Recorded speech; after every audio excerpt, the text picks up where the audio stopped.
Hello everybody, welcome to Oscar Rusty Bucket. Subscribe to the channel if you have not already and drop a like on this video to help it do better in the YouTube algorithm. I'm going to be talking about last night's games, Knicks versus Heat, and Game 7 of Kings versus Warriors. We're going to start with the less interesting game between these two, which was Knicks versus Miami. This was a fairly defensive, gritty affair, but that was also in part just because these teams' offenses aren't amazing and their defenses are pretty good. I realized the Knicks were really good in offense in the regular season. They were decent versus the Cavs, but without the effect that Julius Randle has on that offense, given how much they rely on isolation, him being gone probably means the offense is a little bit worse, even if I do think the team can potentially be better without him. And his presence was definitely needed in the second half of this game because initially they were playing some pretty good team offense and things looked smooth, and then in the second half of the game that really quieted down quite a bit. For the sake of Miami, I'd say this was a pretty standard performance from both sides here. Jimmy Butler had himself a pretty good game. Gabe Vincent had 20 points, which was really huge. But other than that, nothing really jumps out at you in the box score, which in a way is a good sign for Miami because the last two games that they won in the postseason, obviously, Jimmy Butler had 56 points and 42 points respectively. So the fact that Jimmy can have just an okay game and still get a dub is definitely nice to see.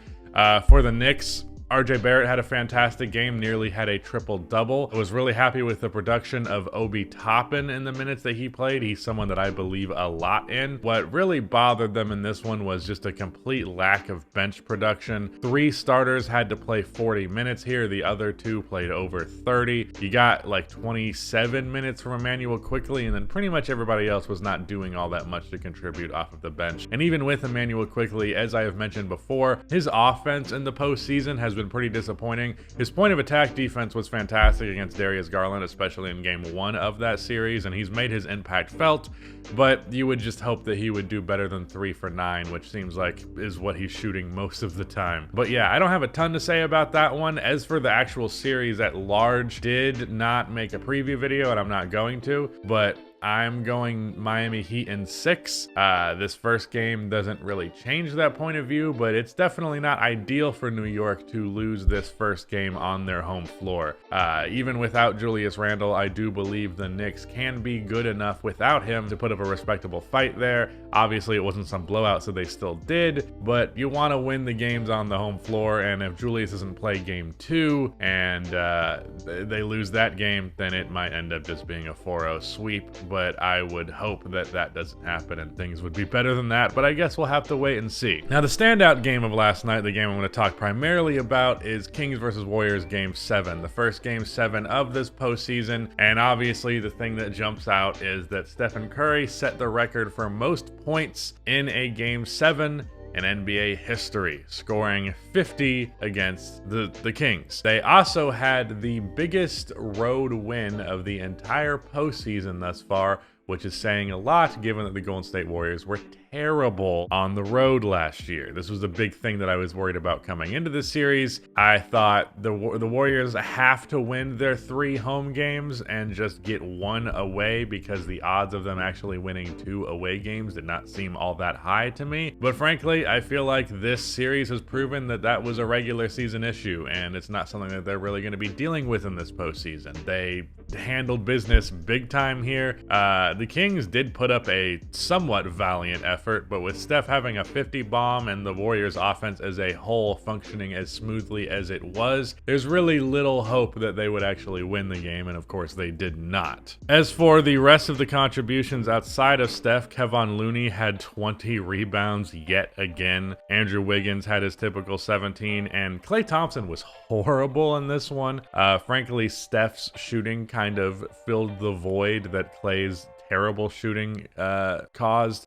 Game 6 as well, Klay was not very good, but in this one he goes 4 for 19 and 2 for 10 from outside, which, you know, that's a little bit less than ideal shooting wise. But yeah, the Warriors just utterly dominated them. On the side of the Sacramento Kings, De'Aaron Fox was also awful, just like Klay Thompson. He was 6 for 19. I do want to give him a little bit of a break because from what I understand, he's playing with some sort of hand hand injury. I think there's even something, I think maybe it's even broken. I don't know the exact details of it, but you could definitely tell watching him play that there was some uncomfortableness when actually shooting the basketball, and that's gonna make you miss. Harrison Barnes, once again, just a complete no-show, and I guess last game I talked about how he played like 12 minutes, and I was like, okay, well, clearly he must have got hurt and I missed it, but no, just didn't continue to play because he wasn't very good, which is disappointing because Harrison Barnes has been a pretty consistently good rotation player for a majority of his career, and he was an underrated aspect of this team's success, in my opinion. But the fact that he just became a non-factor really did not help them in this series. He was more of a factor earlier on, and then Keegan Murray started balling out after being a complete non-factor to begin.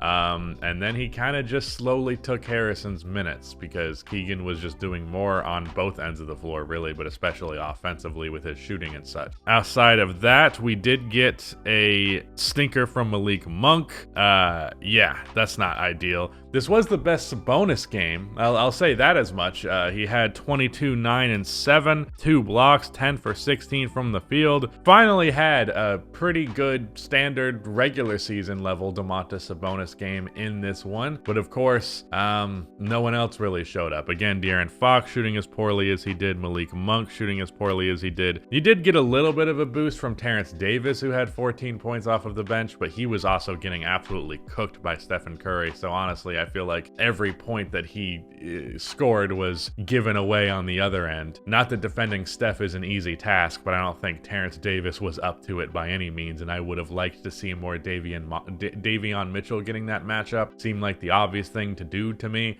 Clearly that didn't happen, and I don't know that it would have swayed the result of the game significantly, but not allowing 50 would have helped. I guess I can talk more about Steph's 50-point game in depth because I really just mentioned that he had 50. Obviously, it was a ridiculous performance. I mean, that goes without saying. Hit a ton of difficult threes, but what has stood out to me about this postseason with Steph in this particular series has been two things. One, the degree of difficulty on Steph's threes has been ridiculous for almost all of them.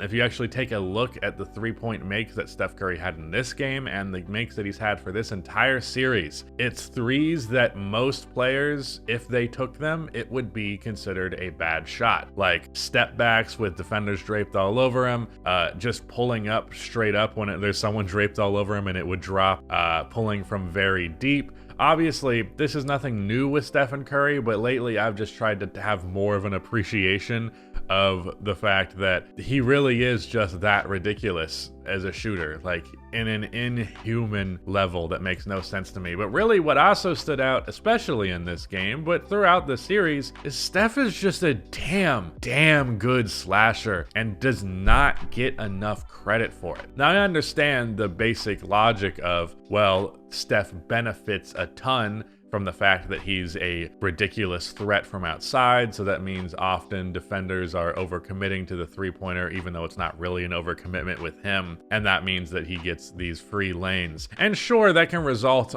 in the start of his drive being fairly uncontested, but frankly, when he's actually in the teeth of the defense, when he's in traffic, it's up to him to make these difficult shots that require a ton of touch or these weird angles or, you know, getting a move that will get the defense off of him. And he does it, and he does it extraordinarily well. He had a ton of drives in this game that were just really difficult. The one that stands out the most to me is after someone missed a three, there was a tap out long offensive rebound. Steph grabbed it and then started driving and then just kind of did that over Domantas Sabonis, and it was good. Lots of really difficult drives in this one. Really throughout this whole series, the degree of difficulty on the average Stephen Curry shot in this series was insane. And from what I remember, he shot very well. So yeah, I mean, there's been discussion after this game, given that this is the most points ever scored in a game 7. I think I said that earlier, but I sure hope I did if I didn't. There's been a lot of discussion about Stephen Curry's all-time place. Like, he's probably in my top 10 at this point. And there's a lot of people like,